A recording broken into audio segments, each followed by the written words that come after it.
Now this is the most important hadith in the bab when it comes to the tahriq. Okay, this is hadith from Wa'il bin Hujr. Wa'il bin Hujr is a Sahabi. His story is very important. He said, I am going to go to Medina to look at the Salah of Rasulullah. So he traveled to Medina to look at the Salah of Rasulullah. And this hadith, his hadith and his narration about how Nabi Sallallahu prayed is very important. So he went once and then he went back in winter again. So now, in his hadith,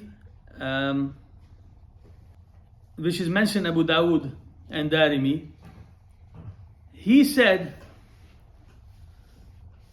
وَحَدَّ مِرْفَقَهُ الْيُمْنَى عَلَى فَخِذِهِ. His elbow was at his thigh. You know, he put it to his thigh, meaning his hand wasn't open in Tashahhud, it was close to him. وَقَبَضَ ثِنْتَيْنِ, and he folded two fingers, okay. وَحَلَّقَ حَلْقَةً, and then he make a circle, okay. ثُمَّ رَفَعَ أُصْبُعَهُ, then he raised his finger. Now, he didn't say at what point. Could it be as soon as he said for tashahhud? Or it could be a bit later, but nevertheless, that's what he said. فَرَأَيْتُهُ يُحَرِّكُهَا, I saw him moving it, يَدْعُو بِهَا. I saw him moving the finger, يَدْعُو بِهَا. So this hadith is taken by everyone who says tahriq of finger. But the one, now you have one hadith, the first one from Abdullah bin Zubayr says, وَلَا يُحَرِّكُهَا, he did not move it. And then you have this hadith,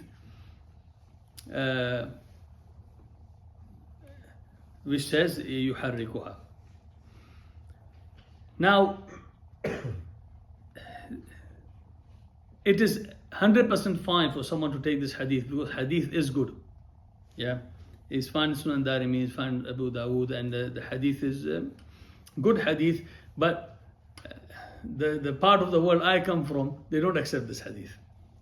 The reason they don't accept it, because they say, Wa'il bin Hujr, and it is a very fair point on their behalf. I'm sure someone's got a really good answer for it.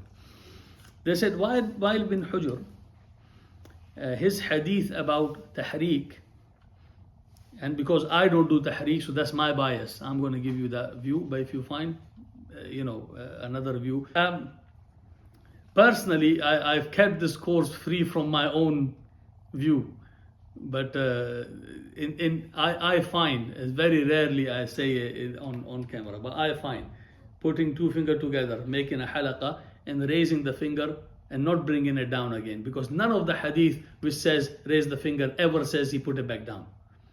A lot of people, they raise it and put it back down, but all the hadith, they raise the finger, there's a mention, and now there's a difference. Should you do tahriq, you should not do tahriq. You have two options. I choose not to do tahriq, but to raise the finger, to make halaqa, and to keep the finger up and to look at it, this is undisputable. And the problem with the hadith of tahriq for the part of the world I belong to is that Wa'il bin Hujr, 12 people have narrated this hadith from him. And the people who have narrated it, like big names, the big thiqa, Shu'ba bin Hajjaj, Sufyan bin Uyayna, Sufyan Thawri, Abdul Wahid bin Ziyad, Abu Lahwas, Salam bin Sulaym, Bishr bin al-Mufaddal, Abu Awana, Abdullah bin Idris, and Zaida bin Qudama, and others. All of them narrated the hadith, except Zaida bin Qudama. No one mentioned وَلَا يُحَرِّكُهَا. Everyone who mentioned this hadith from Wa'il bin Hujr, except Zaida bin Qudama, no one said the word يُحَرِّكُهَا. So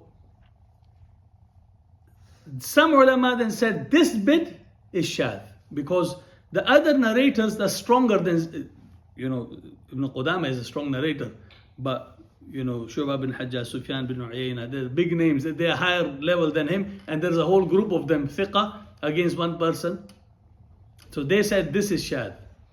So now, if you are of a view that this is shadh, and you've got Sahih hadith saying, وَلَا يُحَرِّكُ, why didn't, then you are obviously going to go with, no. But is it right to say yad'u in linguistically can be used in the meaning of moving? It can be. It can. Because when you call someone, what happens? You move him.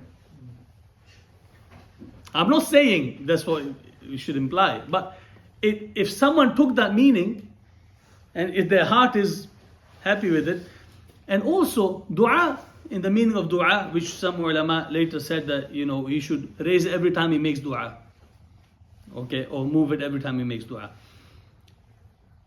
Or the view in the four madhahib, the most famous view is that he shouldn't move it. So they say yad'u biha means tawheed. Why they say that? How does the dua mean tawheed? If you look at hadith of in the day of Arafah, Nabi Sallallahu Alaihi Wasallam said the best dua made by me and the prophets before me on that day is La ilaha illallah wahdahu, until the end. So say dua, the best dua. This is dhikr. This is not tawheed. That's why the Hanafis, they said, so when you say La ilaha, you raise your finger in Tashahhud. And then Shafi'is and Hanbalis, they said, you raise it when you say illallah. You say La ilaha. Some say for nafi, some say for ithbat. So all they agree that it is for tawheed to be said. Now, let me go through quickly the view of the four madhahib. Okay.